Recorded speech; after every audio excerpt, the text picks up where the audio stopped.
Well, hello. Welcome to the Fit and Free Show with ZGala the Art Angel. That's me. As usual, I'm here in the Head Hutt and gonna do a little stretching, little let go of stressing. Got my cool t-shirt somebody gave me. Yeah, let's get to it. I'm silly as ever. I'm gonna freestyle a free full body stretch. And as usual, I invite you to join me to whatever degree feels good in your body. I like to remind you there's not one way to check in with yourself, not one way to let go of stress. There are many right ways and many wrong ways, and only you can know what's right for you. So I encourage you to explore that a little bit. Remember that it doesn't have to take a long time, doesn't have to be hard. You don't have to brush your hair or even take off your sunglasses, although I'm gonna take off mine for a little bit. I might have to put them back on. It's kind of sunny right over in this section. I got a big opening in the top of the Head Hutt here. This is a mega sculpture that I built myself with these two hands and wrote a book about it. You can find that on Amazon if you're interested in learning more about it. There should be a link to that down below. Let's start off with a little bit of hip and thigh stretching. I'm going to come into a wide straddle position and just lean the hips, tip the hips, as I like to say. We'll do some contrasting hip stretching today. Just for variety, I'm just thinking of things on the fly as I do. For me, I just check in with my body for at least 20 minutes, usually pushing an hour. I go for a walk, I do some stretches, I stand on my head. That takes half an hour to an hour, depending on how long I do. And I try to do other things through the week, at least a couple times a week, something more intense. But I find if I don't miss any days and make this checking in, little moderate, easy way of checking in a regular part of my daily habits, I feel better. That's why I do it. I hope that you can feel better too. It's really my intention. Since I mentioned other stretches, let's bring the feet back under the hips and do some hip slides. Those were hip dips. These are hip slides. So you're gonna keep the eyes of the hip. It's a ASIS if you want to get fancy, anterior superior iliac tuberosity. No. Anyway, that's a T, not an S. Something. Let me know in the description if you got your anatomy words down. Mine are clearly a little fuzzy today. In any case, this hip slide, you're keeping the hips relatively even. And so sometimes it takes a little bit of a bend and a weight shift. Although ideally you're keeping weight on both feet and pulling down a little bit in that far sliding hip so that you're keeping the hips relatively even. For me, that puts the stretch into the torso a little more. It's a little in the hips and the back, feeling a little pinch in the back. And just for contrast again, let's do hip dips where you can see these ASISs are moving side to side, dipping. One's going down, one's going up, one's going down, one's going up, as opposed to hip slides, keeping them both relatively even, trying to sort of pull down on that far side when you get out there. And then there's hip pushes. These are much different, where I'm taking most of the weight off of this inside foot and really just pushing into the muscles, the gluteal muscles, or the butt, as it's commonly called. The side hip here, that feels really good in the gluteal muscles and the hip socket, but do be mindful of your own hip sockets. These are great stretches to do to keep limber in the hips, which tend to get stiff as we age, but don't push it too far because you could damage yourself. That's always the delicate dance that we're dealing with, especially if you haven't been practicing and then you're just starting to practice. make sure and go nice and gentle. If you've been practicing regularly like I do, then you're probably a little more in touch with what your body can and can't do. That's the point of checking in regularly. I'm gonna do some keeping the feet in a relatively, it's about a moderate straddle. You can do what feels right to you. I'm gonna roll down from there. Make sure not to lock the knees. I'm coming down past the waist to the hips, using the legs for stability or support as need be, and coming down into a straddling front forward fold. That's not what it's called. You know, that's what I'm calling it right now. And just taking a few breaths to relax into that. I find it takes about 3 to 5 breaths to really let the body relax into a pose, especially if you got some stiffness. Working to let gravity do the unwinding, working to not work at it, to just relax, let go of that tension, let go of that stress. Let's pull the body over to one side, checking out this left foot, and maybe bringing the forehead or nose to that knee. You can play with, if you bend the other knee, that changes it up a little. Sometimes that makes it easier. Got a little thing going on in that other leg, so we're gonna come over to this side, check out the right foot, and again, bend the spine, rounding the spine, aiming nose for knee. Maybe try out bending the opposite knee, just for variety, and then coming back to center, using the hands on both ankles or legs, and pulling the body down a little bit, relaxing the belly, relaxing the back, shaking out the head and neck, and then pushing from the bottoms of the feet. Feet are relaxed, tipping the tailbone, and just rolling up. One vertebra at a time, nice and slow, just checking in with that spine. Let's do a little more free arm swinging just to loosen things up. I'm stiff for some reason today, I'm not sure why. That varies day to day. That's another thing you'll find if you check in with yourself every day. It varies day to day, sometimes for reasons that you know, and sometimes for reasons unknown. Let me know if you can relate to that. All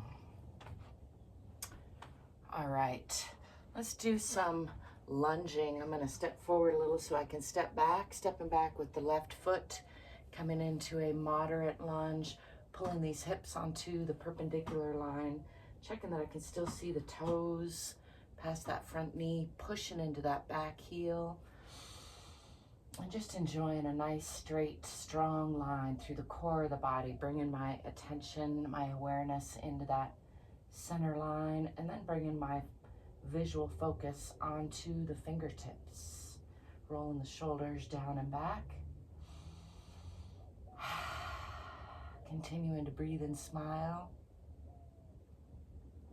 Let's push onto that diagonal line, lifting the hands, pushing onto the diagonal so there's a nice long line sensation from the heel through that center line of the body, out the fingertips. Try not to crunch those shoulders up. And then I'm going to slide that back foot out, coming into a deeper lunge and bringing both hands down on either side of that front leg for just a little balance and support. You could keep them up on the knee if you'd rather, to be a little more challenging. I'm going to bring them down for balance and support, and just get into that stretch a little more, pushing into that back heel, really stretching that back leg, that hip socket on the inside now, and the front. And then I'm going to bring weight onto both hands and bring that front foot back, pushing into Adho Mukha Asana, or downward facing dog, or an upside down triangle, or a tent pose, whatever you want to call it. Doesn't really matter what you call it, it's more about feeling it in the body. Pushing down in the heels, pushing back with the hips, Pushing down with the heart and chest, keeping the head in between the elbows, relaxing the belly, tipping the tailbone just a little bit toward the back of the head. At least in my mind, that brings a nice stretch to the backs of the legs. And then I'm going to swing the body forward through a plank or a chaturanga and drop the hips, lifting the chest and eyes, letting go of those toes, pushing up into a cobra pose, stretching the whole front of the body from pubic bone out the chin.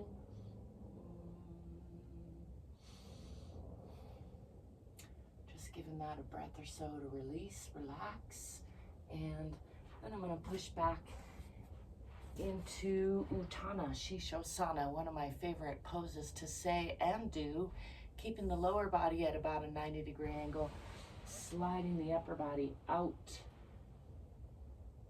and putting the forehead on the floor if possible.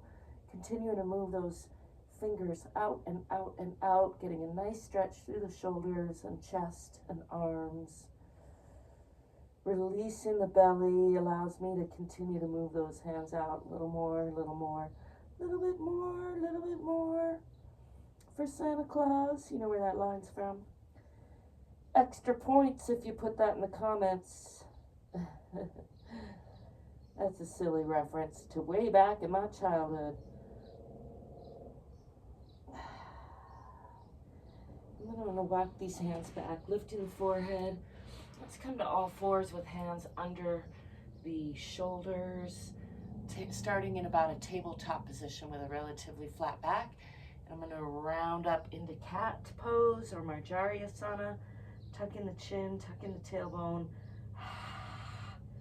pushing the air out by pulling up in the abdomen, really rounding side to side and front to back. And then the nice pairing with that is Vitilasana or cow pose, pushing up through the chest, lifting the eyes, lifting the tailbone, breathing into the belly. And we're going to do a few rounds of that with the breath. Rounding and exhaling, pushing the air out. Lifting and inhaling, allowing the air into the belly.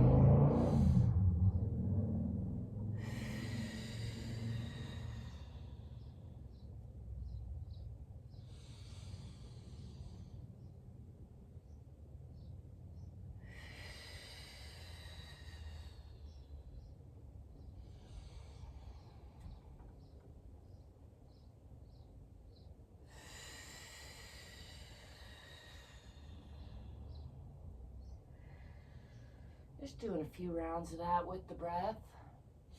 It's a good daily practice. And coming back to neutral, I'm going to walk these hands out a little bit, tuck the toes under, come back into downward facing dog or Adho Mukha Asana. Again, pressing back with the hips, pressing down with the chest, pressing down in those heels.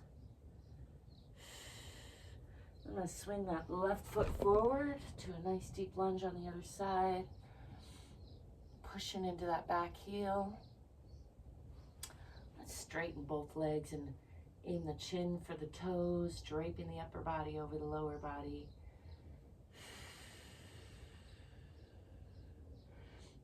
Again, rounding the spine, aiming the nose for the knee. And then lengthening the spine out over that leg. And then stepping forward, coming into a forward fold, just hanging here with feet just about hip width apart. Letting go of the head and neck. Relaxing the belly. Again, taking a few breaths here just to let gravity do unwinding. I'm going to bend the knees, swing the arms back, come into a counter stretch, pushing those hips forward. Lifting the chest, eyes, and arms to the sky. And bringing the hands down in front, rolling the shoulders down and back into Tadasana. Let's check in with the alignment. Relaxing the bottoms of the feet, making sure the knees aren't locked. Checking in that the hips are relaxed and over the ankles. The shoulders are relaxed and over the hips. The ears are relaxed and over the shoulders. Nice and long through the back of the neck. I'm going to step back with the other foot, stepping back on the right. And again, making sure that I can still see those toes past that front knee, pushing into that back heel, pulling these hips onto the perpendicular line. And looking for that nice long line through the center of the body. Bringing the hands in front, still keeping those shoulders rolled down and back, keeping sharp focus on those fingertips. And then I'm going to push those fingertips up while keeping the shoulders down and come onto that diagonal line. Again, making sure not to crunch up in those shoulders. Nice and long and strong through the core. Out the heel, out the fingertips. Just really enjoying that diagonal sensation.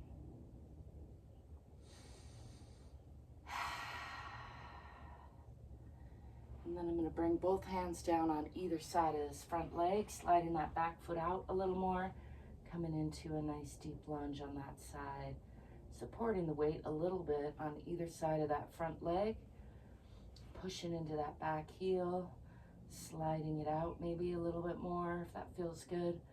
And then I'm going to bring weight onto both hands, bring that front foot back again to push into downward facing dog or Adho Mukha Asana. Tipping the tailbone toward the back of the head.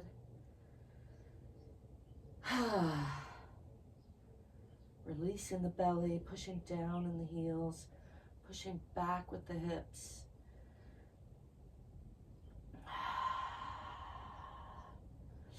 And a nice pairing with downward facing dog is extended puppy pose, bringing the knees down and then sliding the hands out, bringing the forehead down toward the floor. It's nice that I have a nice carpet here. And relaxing the belly, continuing to slide those hands out and out. Getting a nice stretch through the front of the arms, through the shoulders, through the chest. Continuing to move those hands out. A little bit more, a little bit more. And let's walk those hands back a little bit, not quite under the shoulders this time, and then pull the body forward, coming into that cobra pose, lifting the chest, lifting the eyes, relaxing the toes. Nice long stretch from the pubic bone out the chin.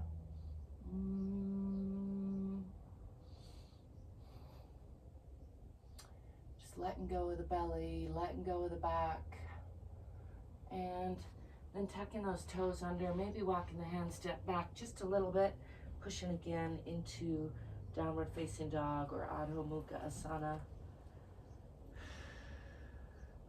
Let's bend the right knee and push more into that left knee.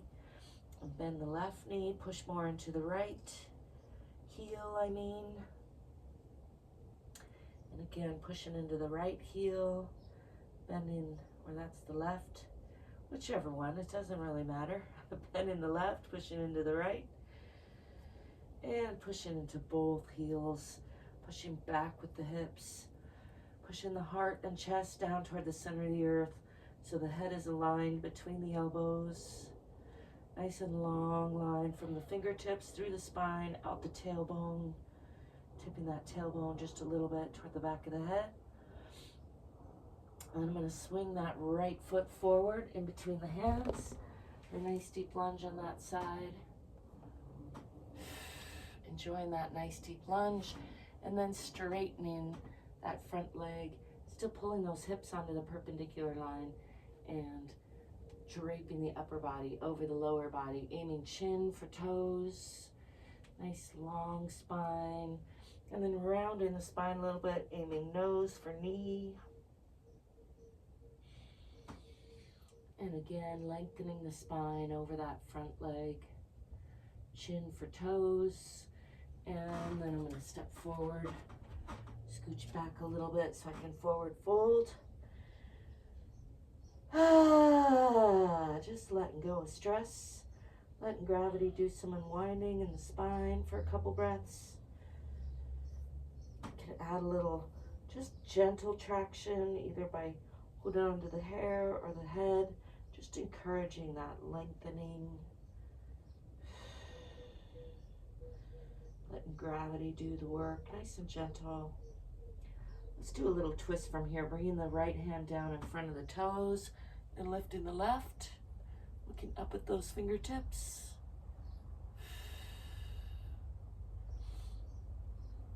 And then bringing the left hand down, looking up at the right hand.